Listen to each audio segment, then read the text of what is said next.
안녕하세요. 푼수 그 자체인 제 시어머니 때문에 골치가 아파 죽겠습니다. 저희 친정은 재생 관련 사업체를 꾸리고 계시는데요. 아버지가 대표이시고 작은 아빠가 이사님 맡고 계세요. 아빠가 맨 땅에 헤딩해 가며 25년 이끌어온 회사이고 몇 년 전에 회사 가치 70억 인정받았습니다. 처음엔 작은 아빠랑 단둘이 시작한 사업이고 빚도 많이 졌었는데 밤낮으로 코피 흘려가며 일궈낸 회사세요.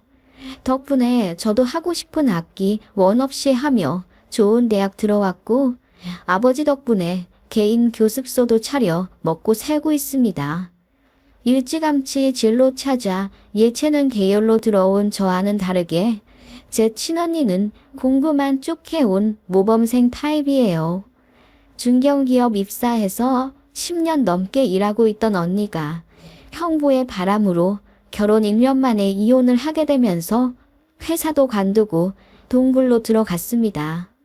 저희 친정가족 모두 얼마나 언니를 걱정했는지 몰라요. 언니와 연락 안 되는 날이면 혹시라도 언니가 안 좋은 생각이라도 할까봐 친정엄마랑 저랑 참 많은 밤을 울었습니다. 그래도 정신 차리고 다시 재기한 언니였고 그런 언니가 저희 아빠 사업체에 관심을 가지는 걸 기회로 새로운 시작을 하게 되었습니다. 아빠랑 작은 아빠와 함께 언니를 데리고 다니며 경영 공부를 시켜주셨죠. 법적으로 올바르게 물려받게 하기 위해 아빠도 백방으로 노력해 알아보시는 중이었어요. 저 역시 그런 언니와 아빠를 온 마음으로 응원하고 있었습니다. 그런데 그걸 시어머니께서 아시고 탐탁지 않게 생각하시더라고요. 어머님은 제 친언니가 이혼한 것도 흠이라고 생각하세요. 제가 결혼할 때는 언니는 이미 이혼한 상태였는데 상견례에서 그러시더라고요. 사돈 처녀라 해야 할지 뭐라고 해야 할지 모르겠네요. 지영이 언니 되시는 분은 이혼을 하셨다고 하던데 그럼 재혼 꼭 시키실 거죠? 형제 중에 자꾸 신경 쓰이게 하는 사람 있으면 그것도 참 골치잖아요. 그 말에 친정엄마가 발끈하셔서 무슨 그런 말씀을 하시냐 했더니 시어머니가 민망한 듯 웃으며 자기가 말실수했다고 솔직하게 사과하시더라고요. 그래서 그냥 넘어가긴 했는데요. 파혼까진 아니어도 시어머니 자리 참 푼숙기 있다 생각은 했었고 안 그래도 시댁이 저희 친정보다 한참 돈도 없고 그래서 엄마가 제 결혼 반대를 많이 하셨는데 제가 오기부려 한 결혼이었어요. 남편이 성실하고 착하고 그래서요. 그래서 친정에서도 제 남편 하나 믿고 결혼시킨다며 신혼 빌라 1억 8천짜리 사주셨네요. 그걸로 재테크해서 지금의 아파트 들어와 살고 있는 거고요. 이사 가면서 친정에서 가전 가구 사라고 2천만 원 또 해주셨네요. 그러는 동안 시댁에서는 10,000원, 아니 1,000원 한 장 안 주셨고 오히려 저희들만 잘 먹고 잘 산다며 입을 삐쭉 내미시더라고요. 정말 어이가 없었죠. 그럴 만도 한 게 남편의 남동생은 백수 10년 차였고 결혼은커녕 연애도 제대로 못 해본 사람입니다. 제 앞에서는 여자들 전부 여우 같아서 싫다고 하지만 제가 보기엔 시동생도 하자가 많아 보여요. 학벌도 별로에 직업도 없으면서 맨날 이거 싫다 저거 싫다 툴툴대니 어떤 여자가 좋아하겠습니까? 소개팅을 하더라도 꼭 여자한테 얻어먹으려 하더군요. 그래서 차이고요. 그런데도 어머님은 자기 아들 알아봐주는 여자가 세상에 없다며 지나가는 모든 여자들을 속물이라고 욕할 정도입니다. 그런 어머님 밑에서 그나마 정상적으로 큰 제 남편이 신기할 정도예요. 여튼 도련님 역시 결혼 안 한 싱글 노총각이면서 제 친언니가 이혼한 돌싱인 걸 은근히 조롱하시더라고요. 너희 언니는 재혼 자리 안 알아보니? 나이도 그만큼 찼는데 하루라도 빨리 재혼해야지. 물론 흠이 생겨서 괜찮은 남자는 없겠다만 같은 돌싱으로 알아봐야지 뭐. 애 딸린 이혼남이나. 남자가 바람나서 이혼한 건데 또 결혼하고 싶은 마음이 바로 들겠어요? 저희 언니가 뭐가 아쉽다고 애 딸린 이혼남한테 굽혀 들어가면서까지 결혼을 해요, 어머님. 제가 퉁명스레 쏘아붙이자 어머님은 입을 빼쭉 내밀며 아무 말 안 하셨죠. 그러면서 제가 시동생은 결혼 안 하냐고 물어보면 큰 상처 건드리기라도 한 듯 노발대발 난리가 납니다. 자기 아들은 못 간 게 아니라 안 간 거라나? 세상 모든 여자들이 너무 이기적이고 속물이라 장가 일부러 안 보내는 거라고 목청 높여 얘기하시는데 옆에 사람이라도 있으면 창피해 죽을 지경이에요. 아버님도 뭐 피차 일반이시고요. 어머님처럼 말씀만 많이 안 하실 뿐이지 같은 생각 갖고 계십니다. 그런 시댁 가봤자 스트레스만 받고 저도 정이 많이 떨어졌어요. 그래서 저는 제 시댁 별로 안 좋아합니다. 경조사랑 명절에만 시댁 방문하지 그 외에는 잘 찾아뵙지 않아요. 그런 저를 어머님도 별로 안 좋아하시고요. 큰 신경은 안 쓰고 삽니다. 저도 바쁘고 그러니까 애타는 건 어머님 쪽이에요. 아무튼 그런 시댁인데 작년에 진짜 어이없는 사건이 하나 있었지요. 친정이 지방에 있는데 마침 시댁 친척 결혼식이 저희 친정집 근처에서 한다고 하더라고요. 그날 시부모님, 시고모 내외분, 도련님까지 총출동해서 스타렉스 타고 결혼식에 갔어요.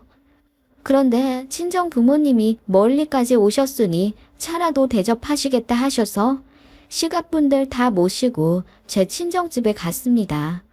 말이 대접이지 엄마는 제가 보고 싶으셔서 불편한 감수하고 다 부르신 거예요. 저희 친정은 전원주택이고 마당이 넓어요. 그날 마침 날씨도 너무 환상적이라 마당에서 다과를 했어요. 친정엄마가 신경을 많이 써주셨어요. 그래서 기분 좋아진 시어머니가 저녁까지 먹고 가고 싶다고 해서 꽤 오랜 시간 친정에 머무르게 되었죠. 저희야 애들도 있고 또 친정이니 편했지만 시동생은 내내 불편한지 입이 대빨 나와서는 계속 자기 엄마한테 언제 집에 가냐고 재촉하더군요. 시어머니는 오랜만에 받는 대접이라 집에 가기 싫으신지 대꾸도 안 하셨고요. 그때 저희 친정언니가 외출했다 돌아왔어요. 참고로 언니는 이혼 후 2년 정도 있다가 친정에 들어와 살고 있었습니다. 시고모님도 언니 이혼한 거 다 알고 계셔서 따로 설명할 일이 없어서 편했어요. 그렇게 언니는 인사 한번 꾸벅하고 일 처리할 게 있어 집 안으로 들어갔지요. 그러자 시어머니가 기다렸다는 듯이 제 언니 얘기를 꺼내더라고요. 사부인, 시영이 언니는 정말 재혼 안 한답니까? 저렇게 젊은데 너무 아까워요. 좋은 자리 있으면 얼른 보내세요. 다 자기가 좋아야 시집을 가든 뭘 하든 하지요. 지금은 남자 생각도 없고 그냥 일만 열심히 배우는 중이랍니다. 일이요? 여자가 일 많이 해서 뭐합니까? 그저 시집 잘 가면 그만이지요. 그 말에 친정엄마는 기분이 상한 듯 요즘 여자 남자 가릴 게 뭐가 있냐며 저를 가리키더니 우리 둘째 딸도 남편 못지않게 아니 더 잘 벌고 잘 살고 있지 않나요? 라고 하셨어요. 그 말에 시어머니가 빈정이 상한 듯 보이더라고요. 제 월급이 더 많은 건 사실이긴 했거든요. 어머님은 그걸 너무 자존심 상해 하셨지만요. 그렇게 두 분의 신경전이 시작되었어요. 어머님은 그래도 여자 혼자 사는 건 안 된다. 빨리 재혼시켜라. 애 딸린 이혼남이라도 일단 소개부터 받고 봐야 한다며 선 넘은 발언을 하기 시작하셨고 듣다 못해 시고모 부부께서 그만 좀 하라며 시어머니 허벅지를 꼬집을 정도였습니다. 친정엄마도 기가 막혀서 얼굴이 새빨개지셨고 알아서 할 테니 그 부분을 말씀하지 마시라고 단호하게 나오셨어요. 좋은 마음으로 초대한 자리인데 시어머니 망언 때문에 또 분위기만 나빠졌죠. 그러다 시고모님이 분위기 환기한다고 제 언니 야무져 보인다. 일도 잘하겠다. 칭찬을 하셨어요. 그 말에 엄마가 웃으며 요즘 아빠 회사 물려받는다고 일 배우느라 바쁘다고 한마디 하셨지요. 그 말에 시어머니 눈이 휘둥그레해지며 지영이 언니가 사돈댁 회사를 물려받는다고요? 그게 말이 됩니까? 딸이잖아요. 라고 하더군요. 그 말에 엄마가 딸이면 어떻고 아들이면 어떻냐며 물려받을 뜻이 있는 자식한테 주는 게 당연하다라고 했더니 어머님이 아무리 그래도 남편도 없는 딸한테 주면 어떻게 하냐며 호들갑을 떨더군요. 요즘 딸이고 아들이고 똑같다지만 그래도 다 사위 물려줍디다. 회사가 작지도 않다고 들었는데 그걸 여자가 어떻게 경영을 합니까? 차라리 빨리 재혼을 시켜서 새 사위한테 주는 것이. 재혼 얘기 좀 그만하시죠, 사부인. 다 제 딸이 알아서 한다 안 했습니까? 엄마가 듣다 못해 발끈하자 시어머니 얼굴이 새빨개지더군요. 엄마한테 너무 죄송하더라고요. 좀만 더 있으면 싸움 날 것 같아 그냥 저녁은 안 먹고 가자고 했더니 시어머니는 눈치도 없이 더 있다 가자고 엉덩이를 붙이고 앉아 계시더군요. 그러더니 저희 아빠 회사 얘기를 하며 닭가사돈께서 고생 많이 하며 세운 회사라 들었습니다. 어찌나 훌륭하신지요. 그런데 여자 혼자 운영하기 너무 힘들겠어요. 지영이네 언니 말고는 다른 대책이 없답니까? 라고 하길래 엄마가 우리 큰딸이 얼마나 야무지고 똑똑한데요. 그리고 당장 물려주겠다는 건 아니고 10년은 넘게 걸릴 일입니다. 지금은 배우고 있고 또 물려받을지 아니면 같은 회사를 하나 더 세울지 의논 중이에요. 라고 하셨죠. 그러자 시어머니가 아직 정한 게 아니면 조금 더 생각을 해보세요. 사실 사위가 버젓이 있는데 저랑 상의도 안 하고 지영이네 언니를 준다는 게 저는 좀... 라고 하더군요. 예, 제가 왜 사부인과 상의를 해야 하지요? 저희 가족 일인데요. 좀 황당하네요, 사부인. 제가 말하지 않았습니까? 보통 큰 사업은 다 사위 물려준다고. 세상이 아직 그래요. 저도 귀가 있고 눈이 있어 다 알지요. 그 말에 시고모님도 화를 내며 왜 자꾸 남의 집 일에 입을 대냐고 한 소리 하자 시어머니가 아니 무슨 남의 집 일이에요. 우리 아들 일인데. 그리고 이건 지분 문제도 있어서 똑바로 해야 한다고요. 라고 언성을 높이더라고요. 엄마가 입을 떡 벌린 채 어이없어 하자 시어머니는 정 그러면 우리 작은 아들한테도 기회를 주시는 게 어때요? 우리 작은 아들이 지금은 회사를 안 다니지만 전에 다니던 회사에서 굉장히 인정받던 인재라고요. 자격증도 많이 따놨고 애가 참 똑똑해요. 어차피 회사라는 게 다 가족끼리 해야 서로 믿음도 가고 그러는 거죠.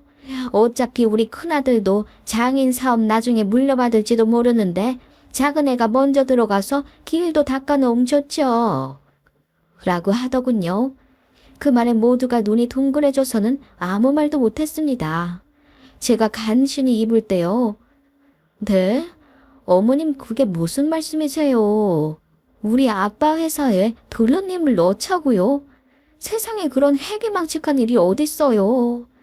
라고 하자 어머님은 그게 왜 말도 안 되는 일이냐면서 시장 가보면 상인들이 다들 사돈의 팔촌까지 다 이어져 있다고 하시더라고요. 그 말에 일동 모두 배를 잡고 웃었습니다. 그러자 어머님 얼굴이 토마토처럼 새빨개져서는 왜 웃냐고 화를 내셨죠. 네? 어머님, 시장이랑 저희 친정회사랑 어떻게 비교를 하세요? 그리고 저희 회사 신입사원 아무나 안 받아요. 다들 스펙 얼마나 좋은데요. 사정이 있어 서울로 못 간 사람들 수두룩해요. 도련님 무시하려고 하는 말이 아니고 지금 백수기간도 10년이 다 되어가고 경력도 없는데 백으로도 못 들어와요. 제가 그렇게 이야기하자 멀찍이 듣던 도련님 얼굴이 불그락 푸르락 했고 어머님도 당황해서 말을 더듬으시더라고요. 그러더니 말을 너무 심하게 하는 것 아니냐고 화를 내시길래 제가 어머님도 하고 싶은 말씀 다 하시고는 솔직하게 이야기한 게 죄냐고 하셨잖아요. 저도 솔직하게 이야기한 것뿐인데요. 라고 했죠. 시어머니나 시동생이 조금이라도 착했으면 이렇게까지 나오지도 않았을 겁니다.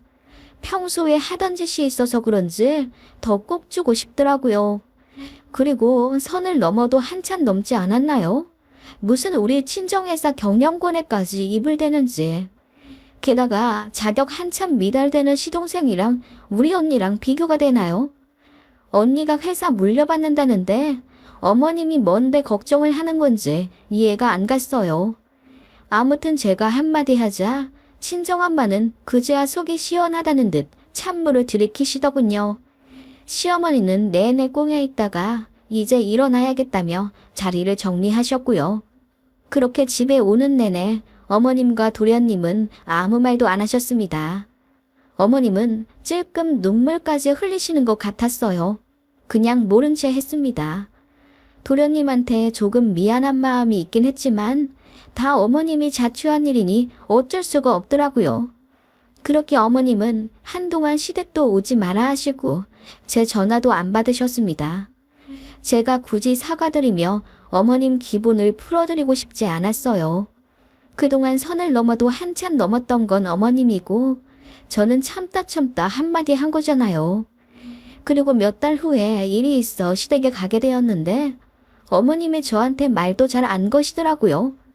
화난 게 온몸으로 느껴져 저도 굳이 말 걸지 않았습니다. 그렇게 어색해진 지 1년이 넘었어요. 솔직히 훨씬 좋네요. 어머님은 제가 편해지니 있는 말 없는 말 다 하며 속을 긁어 놓으셨는데 차라리 아무 말 안 하시는 게 훨씬 나아요. 시동생도 저 보면 기분 나쁜지 자리 피하더라고요. 오히려 좋아요. 제 앞에서 저 들으라는 듯이 한국 여자들은 다 가식이네, 속물이네 욕하던 거 듣기 싫었거든요. 저희 애들한테도 세뇌시키려 드는 거 제가 화를 내며 중재시킨 적이 있는데 차라리 삼촌이 없는 게 나아요. 명절 때 제가 시부모님께 봉투 드리면 어슬렁거리며 자기는 용돈 없냐고 너스레 떨던 것도 너무 짜증났거든요. 작은 아빠라면서 우리 애들 태어나도 내복 한 장 안 사주던 인간이니까요. 앞으로도 시댁은 자주 안 갈 거지만 더 안 가도 되는 이유가 생겨서 좋네요. 시어머니가 혹시라도 제 언니 얘기 한 번만 더 꺼내면 어머님 둘째 아들 갱생시키는 게 더 시급하니 분수를 아시라고 제대로 말하려고요.